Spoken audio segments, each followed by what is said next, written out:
Hello friends, स्वागत है आपका एक बार फिर से अपने यूट्यूब चैनल नॉलेज में। IFMS 3.0 पर एक न्यू अपडेट आया है कि सभी कार्मिक अब अपना जो आयकर गणना प्रपत्र है वो ऑनलाइन भी सबमिट कर पाएंगे एंड अपने डीडीओ को सेंड कर पाएंगे। तो आइए प्रोसेस स्टार्ट करते हैं कि आप ऑनलाइन IFMS 3.0 से आयकर गणना प्रपत्र कैसे भरेंगे। सबसे पहले आपको IFMS 3.0 पे लॉगिन कर लेना है। यहाँ पे टाइप करना है IFMS 3.0। इस तरह का इंटरफेस आपके सामने ओपन हो जाएगा। ओपन होने के बाद आपको यहाँ पे एक लॉगिन का ऑप्शन मिलता है यहाँ पे। तो लॉगिन बटन पे क्लिक करने के बाद आपको वहाँ पे आपकी एसएसओ आईडी डालनी है, पासवर्ड डालना है, कैप्चा कोड डालना है एंड लॉगिन बटन पे क्लिक करना है। जैसे आप लॉगिन बटन पे क्लिक करेंगे इस तरह का इंटरफेस आपके सामने ओपन हो जाएगा। यहाँ पे आपको तीन ऑप्शंस मिलते हैं। आपको यहाँ पे सेकंड ऑप्शन चूज करना है, एम्प्लॉय सेल्फ सर्विस, क्योंकि कार्मिक ये खुद की आईडी से करेगा ये कार्य। तो यहाँ पे इस पे हमें क्लिक करना है। जैसे हम इस पर क्लिक करेंगे तो हमारा जो भी एम्प्लॉय सेल्फ सर्विस का डैशबोर्ड है वो यहाँ पे ओपन हो जाएगा। आप यहाँ पे आपकी सैलरी पे स्लिप भी निकाल सकते हैं, GA55 भी निकाल सकते हैं। ऑप्शंस आपको प्रोवाइड करवाए गए हैं। तो ये आपका इनकम रिव्यू भी यहाँ पे आप देख सकते हैं। ईयरली ग्रॉस पे कितना है, नेट पे कितना है, अर्निंग एंड डिडक्शंस कितनी है, सारी इन्फॉर्मेशन आपको यहाँ से मिल जाती है। लेकिन अभी हमें कार्य क्या करना है, इनकम टैक्स प्रपत्र हमारा ऑनलाइन करना है। तो यहाँ पे एक ऑप्शन मिलेगा टैक्सेस का। टैक्सेस के नीचे एक और ऑप्शन मिलेगा RITMS का। इस वाले ऑप्शन पे हम क्लिक करेंगे। जैसे इस ऑप्शन पे क्लिक करेंगे ये थोड़ी सी प्रोसेस लेता है, साइट स्लो चलती है, टेक्निकल इश्यूज आते हैं, तो थोड़ा वेट कर सकते हैं आप आराम से इस कार्य को करने के लिए। इसके बाद हम यहाँ पे RITMS की साइट पे पहुंच चुके हैं। तो यहाँ पे हमें बहुत सारे ऑप्शंस मिलते हैं, my dashboard, my income, my certificate, my declaration, my request. तो यहाँ पे माय डैशबोर्ड पे क्लिक करेंगे तो डैशबोर्ड पे आपकी सारी इन्फॉर्मेशन आपको अवेलेबल हो जाएगी। इनकम में आपको यहाँ पे आपकी इनकम शो होगी, जो भी आपने मंथली पेमेंट लिया है वो सारा डाटा आपको यहाँ पे शो हो जाएगा। अभी जो मेन पॉइंट है, यहाँ इन टॉपिक्स के ऊपर मैं पहले भी वीडियो बना चुका हूँ, तो यहाँ पे आप उसको देख सकते हैं, उसका लिंक पे डिस्क्रिप्शन में दे दूंगा। आज आप हम बात करेंगे माय डिक्लेरेशन, मतलब आयकर कितना टैक्स बन रहा है, कितना हमें कटवाना है। तो आप देखेंगे यहाँ पे सबसे पहले इस चीज़ को समझिए कि ग्रॉस सैलरी जो आपकी इस साल बनने वाली है वो अमाउंट यहाँ पे शो होगा। सैलरी डिडक्शन में आपको जो एग्जाम्पशन मिलेगी न्यू टैक्स में वो मिलेगी 75,000 की। इनकम फॉर्म सैलरी हो रही है आपको यहाँ पे शो हो रही है। आपकी टोटल टैक्स लाइबिलिटी आप यहाँ देख सकते हैं, नीचे नीचे शो हो जाएगी 0। 12,75,000 तक वैसे तो कोई अभी तक यहाँ पे टैक्स नहीं है, बाद में कोई रूल चेंज होता है तो वो आपको उसके अकॉर्डिंग करना है। अब आपको यहाँ पे क्या करना है, ये सारी चीज़ें चेक करने के बाद ग्रॉस टोटल इनकम भी आपको यहाँ पे A+B+C में दिख रहा है। तो ये आपका ग्रॉस टोटल इनकम है। अगर ये नहीं आ रहा है सही तो आप रेज रिक्वेस्ट भी कर सकते हैं। यहाँ पे एक ऑप्शन आता है। सबसे पहले हमें यहाँ नीचे नीचे एक ऑप्शन मिलेगा डिक्लेरेशन का। डिक्लेरेशन वाले ऑप्शन पे हम क्लिक करेंगे। जैसे ही इस ऑप्शन पे क्लिक करेंगे यहाँ पे हमारे पास दो ऑप्शंस ओपन होते हैं। टैक्स रिजाइम में new tax and old tax. And यहाँ पे लेफ्ट हैंड साइड में हमें ऑप्शन मिलता है टैक्सेबल इनकम का, जो हमारी शो हो रही है।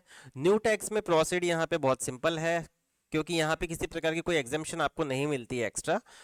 तो यहाँ पे इनकम फ्रॉम हाउस प्रॉपर्टी, अगर आपको कोई हाउस आपकी प्रॉपर्टी है उससे कोई इनकम अगर प्राप्त हो रही है तो उसको आप यहाँ पे शो कर सकते हैं। वो आपकी ग्रॉस इनकम में ऐड हो जाएगा और टैक्सेबल इनकम में शो होगा, क्योंकि इसका कोई क्राइटेरिया रहता है।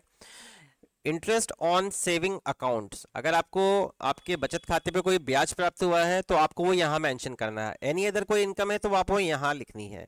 अगर ऐसा कुछ भी नहीं है, deduction of interest on housing loan, अगर यहाँ पे हाउसिंग लोन पे आपने को यहाँ पे कोई इंटरेस्ट की डिडक्शन है तो आप यहाँ पे मेंशन कर सकते हैं, जो भी लैंडर के द्वारा ली गई है, interest payable paid to the lender, तो वो आप यहाँ पे ले सकते हैं।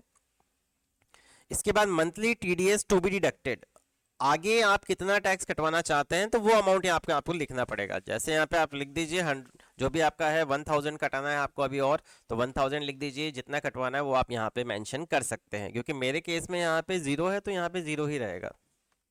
अब बात करते हैं, कोई ओल्ड टैक्स रिजाइम यहाँ पे ऑप्ट करना चाहता है तो आपको यहाँ पे ओल्ड टैक्स रिजाइम वाले ऑप्शन पे क्लिक करना होगा। जैसे आप ओल्ड टैक्स रिजाइम वाले ऑप्शन पे क्लिक करेंगे तो आपको यहाँ पे बहुत सारे ऑप्शंस मिलते हैं। जैसे हमने ऊपर बात करी थी एनी अदर इनकम की, कोई इनकम है तो यहाँ पे प्लस करके ऐड कर दीजिए। Deduction of house rent allowance है, हाउस रेंट अलाउंस का यहाँ पे आप लेना चाहते हैं तो यहाँ पे आपको ऑप्शन मिल जाएगा। लीव ट्रेवल कंसेशंस और असिस्टेंट, ये भी बहुत सारे ऑप्शन है बट आप इनको यूज़ नहीं करते हैं। इसके बाद आपको यहाँ पे ATC मिलेगी, deduction under section ATC।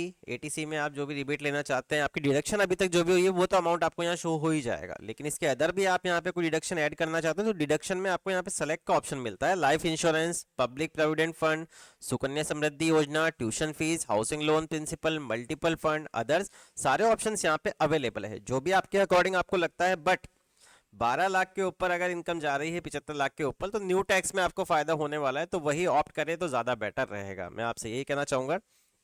Loan वगैरह ले रखा ज़्यादा अमाउंट का तो वो अदर चीज़ है। डिडक्शन अंदर एटीडी के अंदर आप कोई रिबेट लेना चाहते हैं तो यहाँ पे उस पर प्लस पे क्लिक कीजिए, नहीं लेना चाहते हैं तो माइनस कर दीजिए।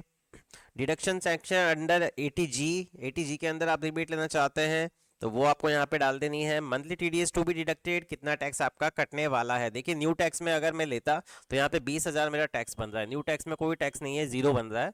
तो अब हम यहाँ पे न्यू टैक्स को ऑप्ट करना चाहते हैं, तो यहाँ पे कोई टैक्स लाइबिलिटी भी नहीं है, हमने जीरो डाल दिया है monthly tax to be deducted में। अब हमें सिंपल यहाँ पे सबमिट बटन पे क्लिक करना है। सबमिट बटन पे क्लिक करने के बाद अब आपको एंटर नेम एज पर आधार, आपके आधार पे आपका क्या नाम है वो आपको यहाँ पे मेंशन करना है, हम यहाँ पे डाल देंगे। उसके बाद आपको यहाँ पे वेरीफाई एंड ई साइन वाले ऑप्शन पे क्लिक करना है। जैसे आप वेरीफाई एंड ई साइन वाले ऑप्शन पे क्लिक करेंगे तो ये आपको एक नेक्स्ट पेज पे ले जाएगा जहां पे आपको आपका आधार नंबर डालना होगा। हम यहाँ पे आधार नंबर डाल देंगे। इसके बाद आपको यहाँ पे चेकबॉक्स पे क्लिक करना है, रिक्वेस्ट ओटीपी पे आपको क्लिक करना है। अगर आपका यहाँ पे ओटीपी नहीं आता है तो आप वेट कर लीजिए, प्रोसेस यही रहने वाली है। तो जैसे ही हमें ओटीपी प्राप्त होगा अभी यहाँ पे, तो हम उसको यहाँ पे मेंशन कर देंगे। यहाँ हमें ओटीपी प्राप्त हो गया है, हम यहाँ ओटीपी डाल देंगे। इसके बाद हमें यहाँ पे सबमिट बटन पे क्लिक करना है।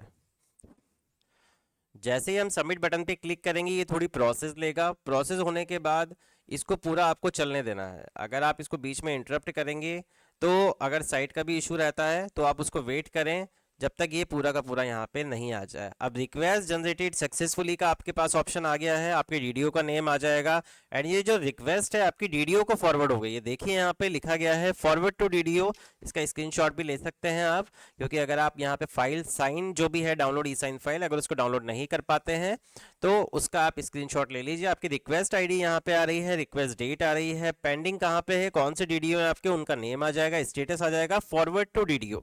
अब डाउनलोड यहाँ पे ई साइन वाले ऑप्शन पे हम क्लिक करेंगे तो डाउनलोड बटन पे हमें यहाँ पे क्लिक करना है, तो हमारी जो फाइल है वो यहाँ से हमारे पास डाउनलोड हो जाएगी। जो भी हमारा डिक्लेरेशन फॉर्म था वो हमारे पास आ गया है यहाँ पे। अब आप इसको देख सकते हैं, यहाँ पे चेक कर सकते हैं, वेरिफिकेशन हमने कर लिया है, कोई भी यहाँ पे ऐसी कोई डिडक्शन नहीं ली है जो हमने ली है। तो ये पूरी ये जो रिसिप्ट है आपको संभाल के रख लेनी है, आपके डेस्कटॉप पे सेव कर लीजिए, प्रिंट ले लीजिए, तो ये आपका हो जाएगा करेक्शन। अगर आपको लगता है कोई करेक्शन आपका रह गया है तो कोई दिक्कत वाली बात नहीं है, जरूरी नहीं है ऑनलाइन सबमिट किया, आप ऑफलाइन भी सबमिट कर सकते हैं। लेकिन ऑनलाइन की प्रोसेस अब स्टार्ट हो गई है तो आईएफएमएस टू आईएफएमएस आप करेंगे तो ज़्यादा बेटर रहेगा। कोई करेक्शन हो तो डीडीओ से रिवर्ट करवा सकते हैं, रिवर्ट की सुविधा भी डीडीओ के पोर्टल पर उपलब्ध रहेगी। डीडीओ से रिवर्ट कैसे होगा, डीडीओ की क्या प्रोसेस रहेगी, उससे रिलेटेड वीडियो मैं बाद में अपलोड करूंगा। तो अभी तो ये सिंपल सी प्रोसेस है, ज़्यादा कोई इतनी बड़ी बात नहीं है। आप इजीली यहाँ से ऑनलाइन आपका IFMS 3.0 से income tax calculation form online कर सकते हैं। तो अगर आपको वीडियो पसंद आया हो तो प्लीज़ चैनल को सबसे पहले सब्सक्राइब करें, वीडियो को लाइक और शेयर करना ना भूलें। Thank you so much.